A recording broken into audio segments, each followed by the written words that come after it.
কে? নূর, তুমি? খবরদার, তোমার ওই পাপ মুখে আমার নাম উচ্চারণ করবে না। নূর, চুপ করো। তোমাদের মতো নরপশুরা মিষ্টি কথার আড়ালে অবলা নারীর ইজ্জত নিয়ে ছিনিমিনি খেলে।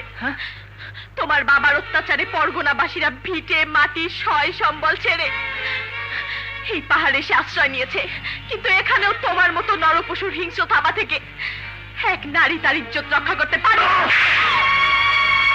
অসহায় জেনে আমি তোকে আশ্রয় দিয়েছিলাম, ভাই বলে বুকে তুলে নিয়েছিলাম, কিন্তু আমার জানা ছিল না যে সাপের বাচ্চা পোষ মারলেও ছবল মারে।